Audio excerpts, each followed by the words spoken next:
Hello, and welcome to the BigTime Strength Podcast, featuring small school strength coaches from around the nation that are making the big time where they are at. Before we get to the episode, we'd like to thank our sponsors that make this podcast possible. TeamBuildr is a strength and conditioning software that allows coaches to build training programs, create wellness questionnaires, access and track athlete data, and more. Athletes can log data using phones, tablets, or laptops and can watch exercise videos so they know exactly what to do. Coaches can use the tools within the platform to monitor athlete recovery and readiness. Be sure to sign up now with code BigTime and you will gain access to a 30-day free trial. This episode is also brought to you by Powerlift. Taking your athletic facility from concept to completion can be a challenge. It is Powerlift's goal to make the process as seamless as possible from start to finish. Their weight equipment is made from the toughest materials that can withstand excessive use from coaches and athletes for years to come. It's sought after for its unique design, customizable appearance, affordability, and superior warranty that training facilities deserve. Powerlift helps design weight rooms with the athlete in mind, and they pride themselves on their ability to outfit athletic facilities based on a team's unique goals. That's why high schools, universities, professional sports teams, and athletic performance facilities around the world have chosen Powerlift to help maximize their strength training goals. Call Powerlift today to be contacted with a rep in your area and give us a follow on Facebook, Instagram, and Twitter to see for yourself why our clients are Powerlift proud. Finally, this episode is also brought to you by Vitruve. Vitruve is a velocity-based training system designed for colleges and high schools around the world. It is accurate, reliable, and affordable. The software is quick and easy to set up and use with a whole room of athletes simultaneously. Coaches have chosen Vitruve because it simplifies VBT and allows them to seamlessly integrate it on a daily basis. Check out Vitruve now for your school's free demo unit. Now, let's get to this week's episode.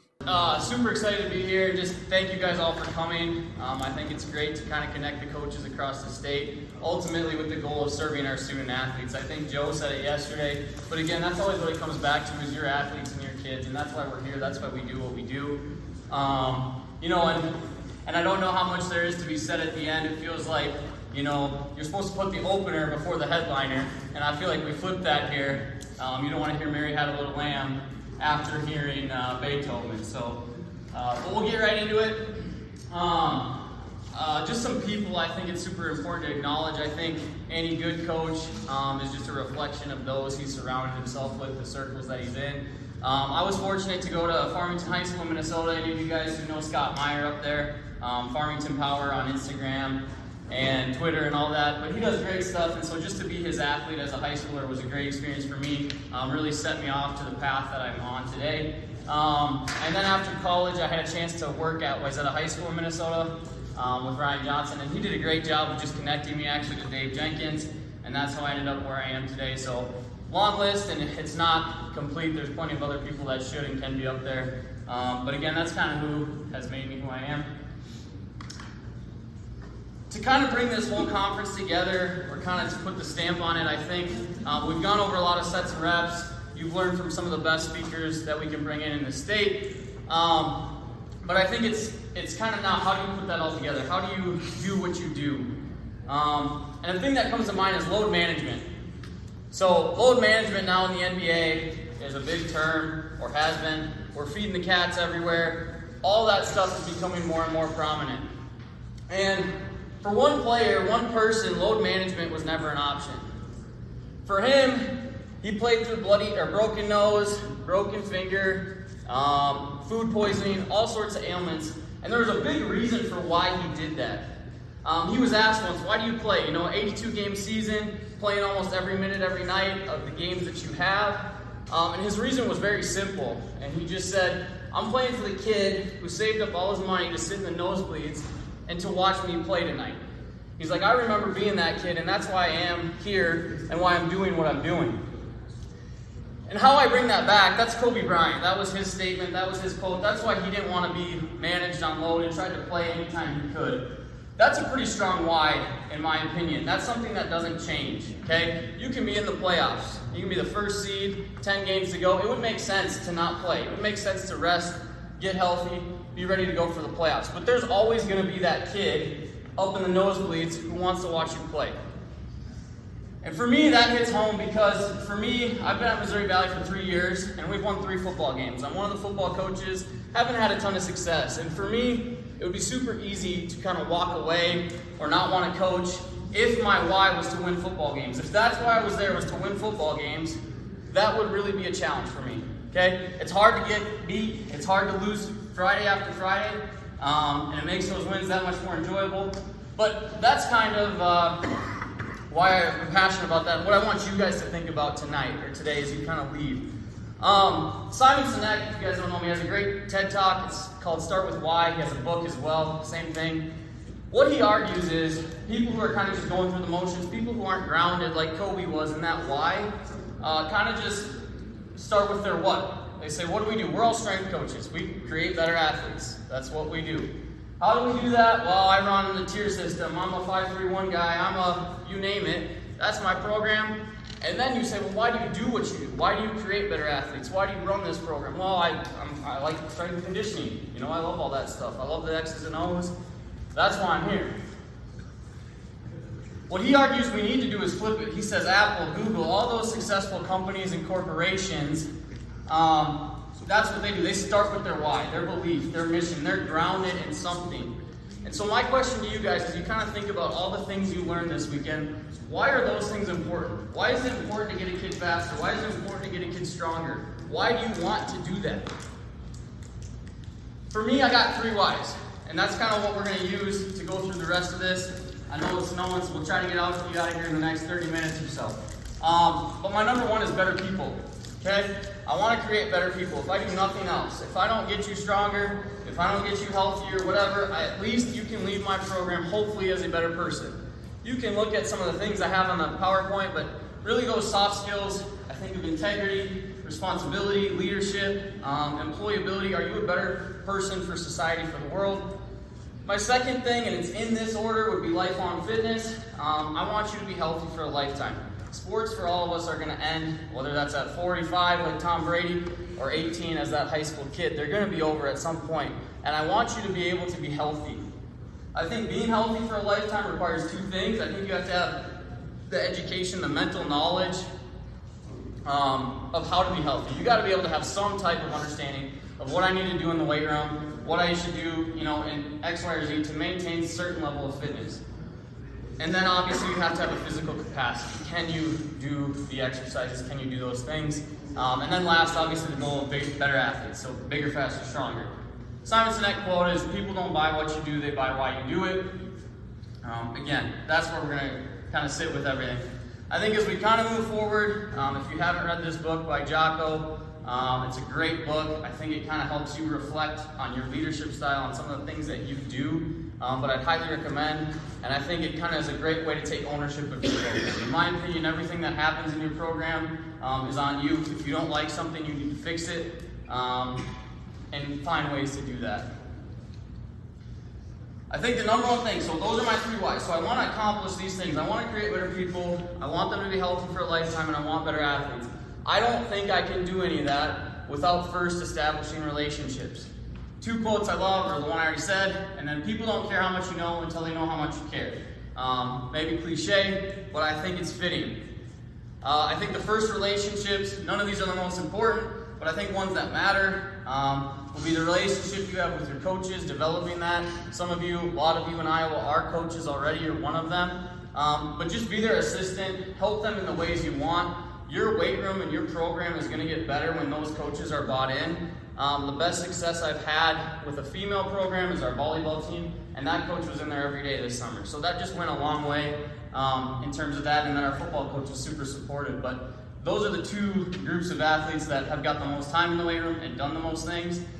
This is at PD, fancy little picture, but doing some type of professional development, which I know oftentimes as PE teachers doesn't always relate to us. I get that. But finding ways to engage in the academia, if you will, just trying not to be the PE teacher, showing up late to meetings, doing those things, just to maybe garner that respect from your colleagues. Administrators, I think, just trying to have them on board when you're trying to get things purchased, when you're trying to do those things. If they think what you're doing is good, it's bettering the school, it's bettering your athletes, they're going to support you in that. And so I found a lot of success early at Missouri Valley by my administration having my back. And then custodial staff, the biggest thing I think of is keeping the locker room clean, keeping your weight room clean. They're obviously the ones I would hope that are helping you out with that, but making that easy for them. Got a little bit of the Motown strain, we call it, so give me a sec here. And then obviously students. And so I think this is a Preston line, but every single student, every single day. I think it's easy to get caught with the big kids, the strong kids, the fast kids, who are doing those impressive things that you want to highlight on social media and all that. But the more you can make sure every kid is seen and heard every single day, whether that's a conversation, a fist bump, some way acknowledging them, saying their name, all that stuff. This is going to be a little side note tangent, but I think it's hard to work in a district, in a city, community, without really understanding some of these things. I think that naturally happens when you work somewhere. This is my setting. I think we're about 50% free and reduced lunch, and then just kind of you can look at that in terms of that. We have the Dairy Dad, no Dairy Queen, real small town feel, and then the little local movie theater. So that's that. But I think it's very easy when we think of developing relationships and maybe that kid that you just can't get on board with. I had an opportunity in college to do a travel study trip to Minneapolis and St. Paul, is kind of where we spent a week kind of getting to know a student, getting in classrooms, getting different experiences. And what the goal of the whole class, the goal was to understand that every student has a background, has an experience that is a positive, that gives them assets, that gives them things that makes them better in a variety of settings. And it's called the Funds of Knowledge. It's not something I want to spend a ton of time on today, but if you ever get bored or ever want to talk about it, it's just kind of a unique thing, and I think it's an easy way to frame things as an asset in a kid rather than a deficit. And I'll just try to give you a real quick example, and we'll get back into kind of the other stuff. But one of the things we got to do on this trip was we went to a call and response style Baptist church as a part of the trip. And if you've never been, and I'll butcher any chance of trying to model that, but the preacher's up here preaching and he's giving his message, and in the audience they're gonna respond. They're gonna give a lot of feelings. They're gonna say, "You better preach that, hallelujah, I'm guilty," all these things. But they're engaging with the pastor. It is a group effort in that service. And kind of what our teacher wanted to open our eyes to is when you get that kid in class where his context at home, at church, wherever, is that when they want to engage with you, you might shut that down because if a kid's going to blurt out, that's disrespectful. And now I'm looking at and I'm framing that kid as that rather than he just doesn't understand or know, or he's used to a different environment.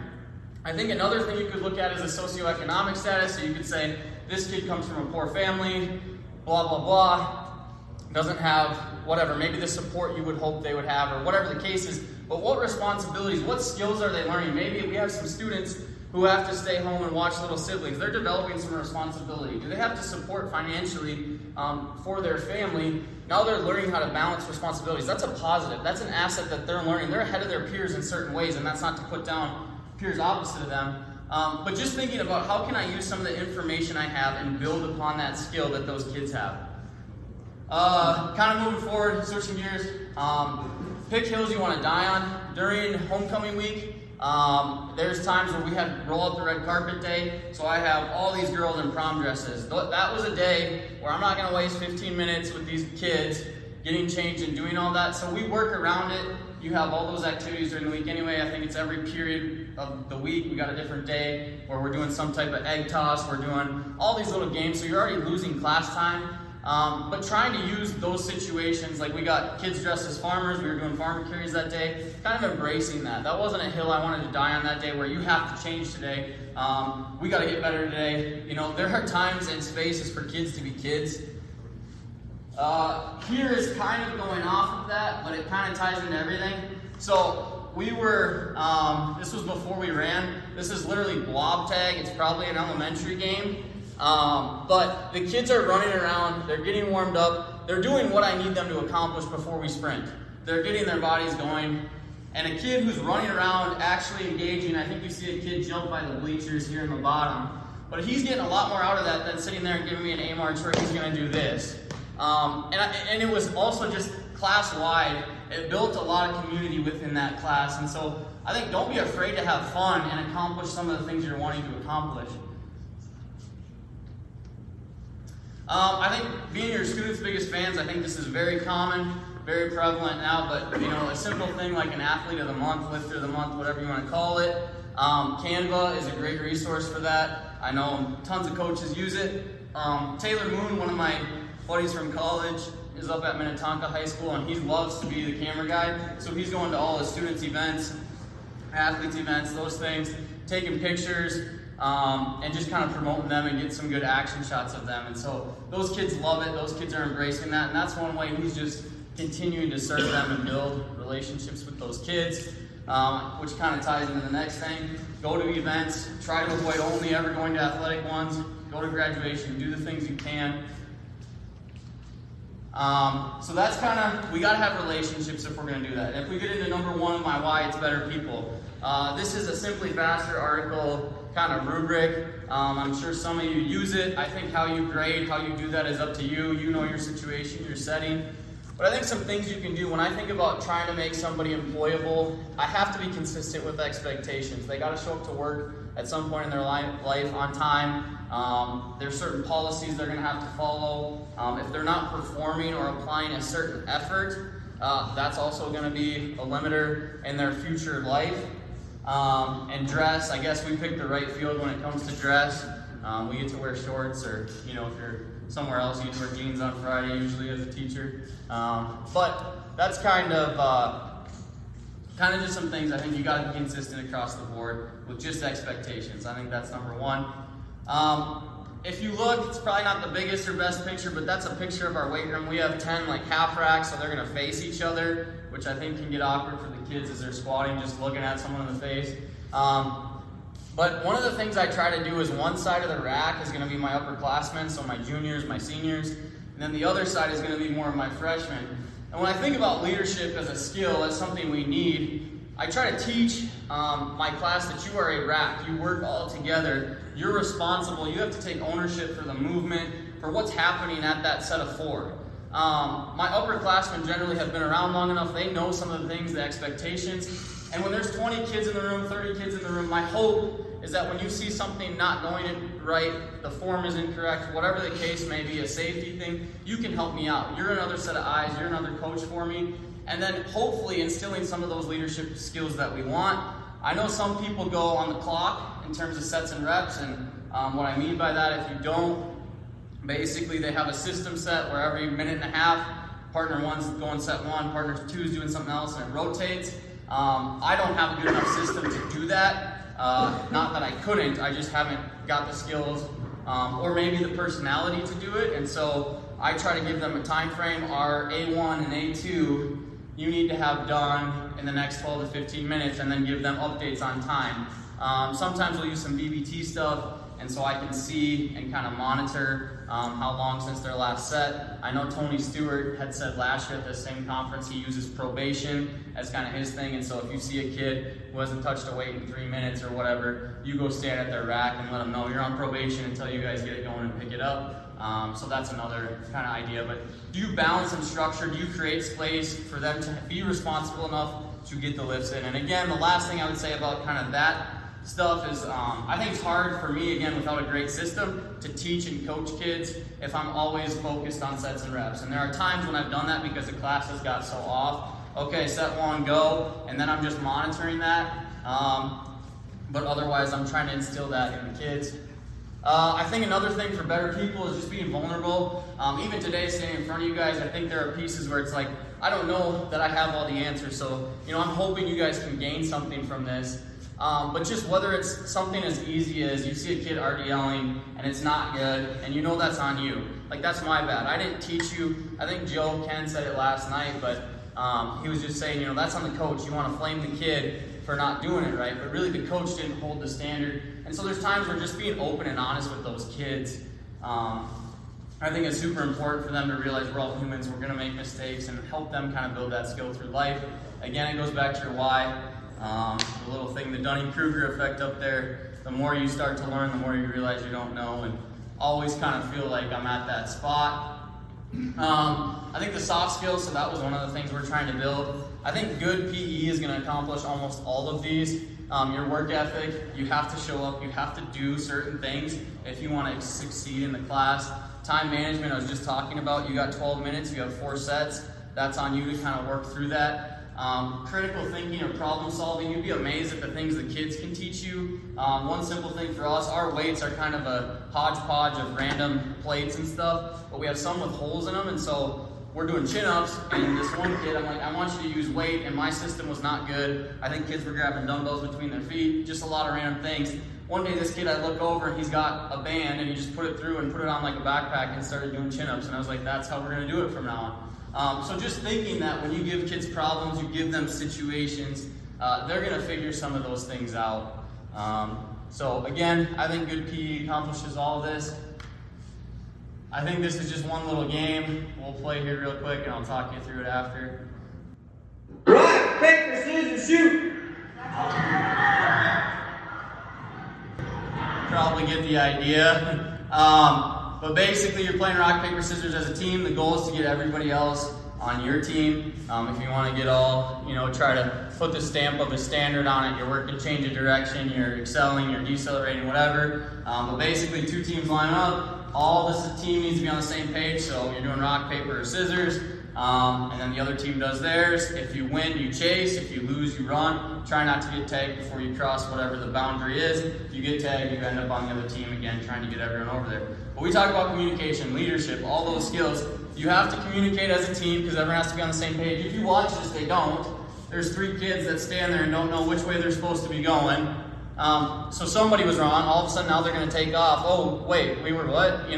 So you see there was a mishap there, but again, good PE is just naturally, I think, going to accomplish a lot of this.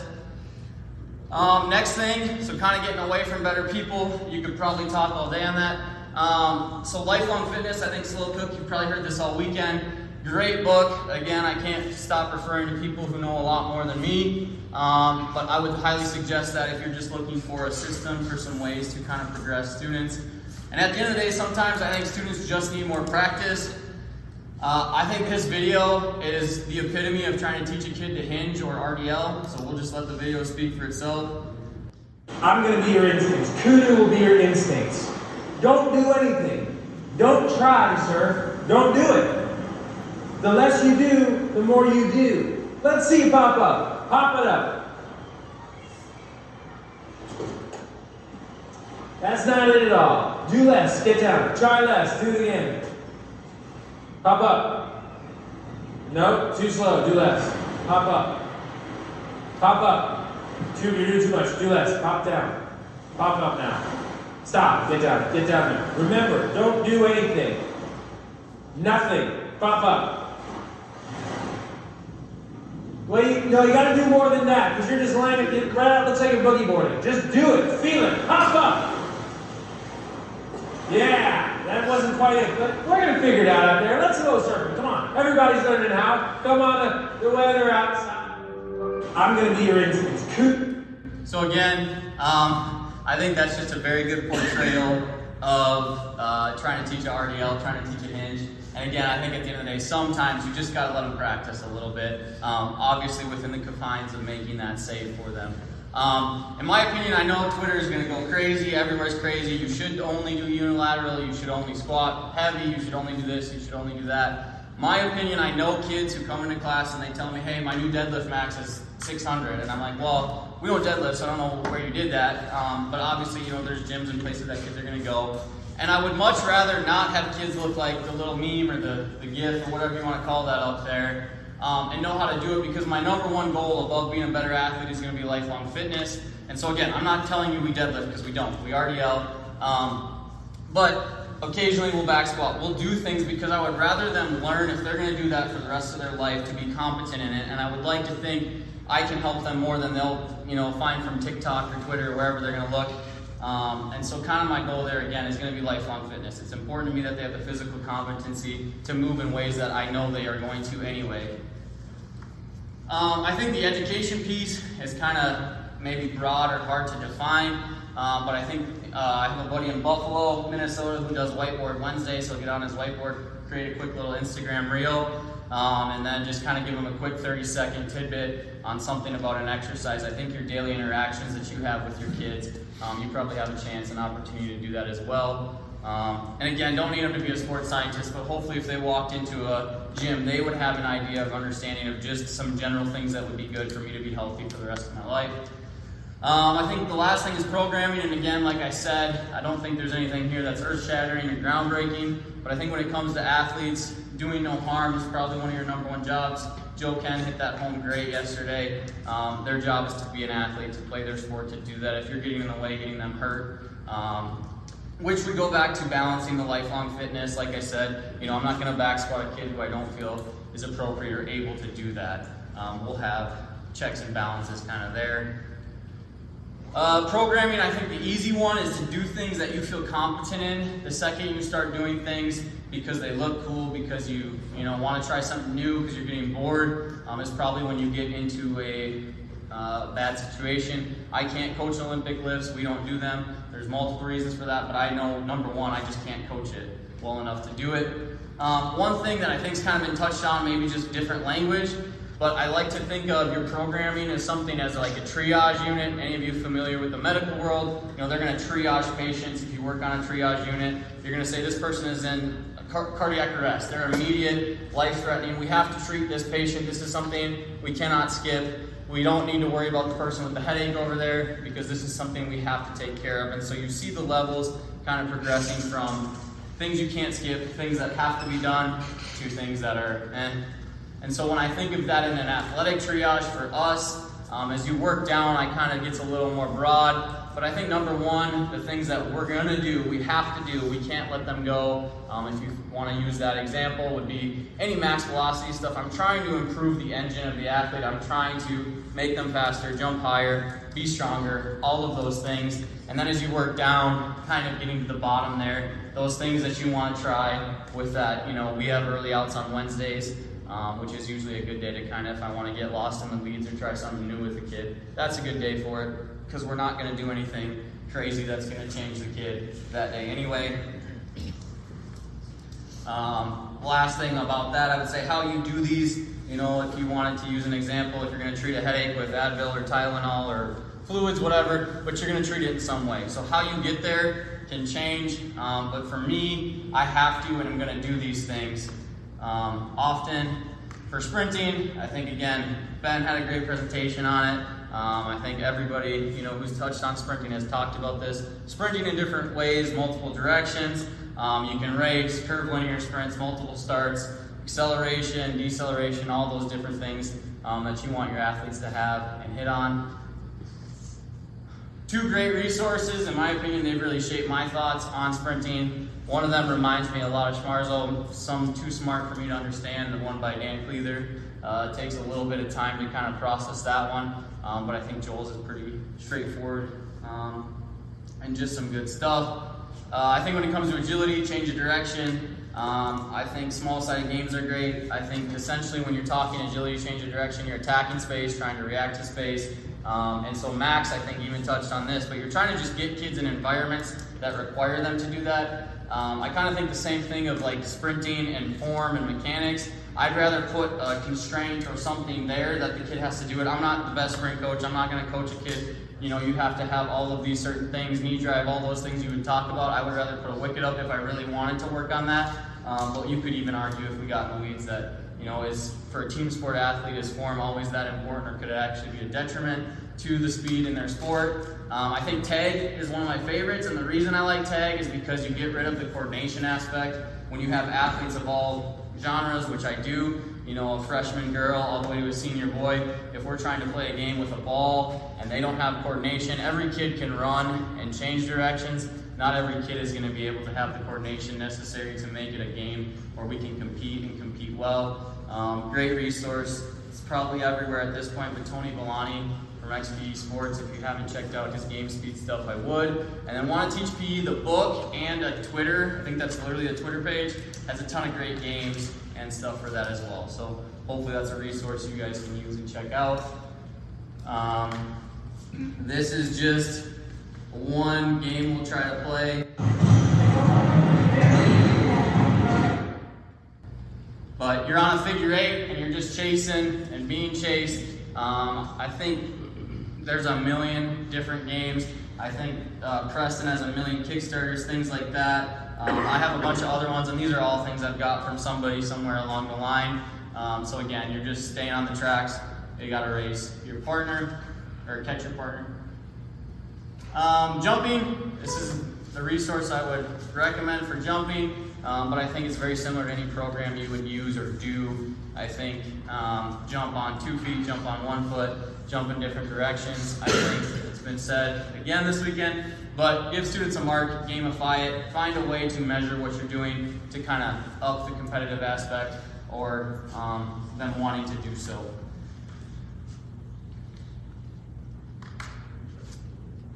Here's just a couple, or quick little.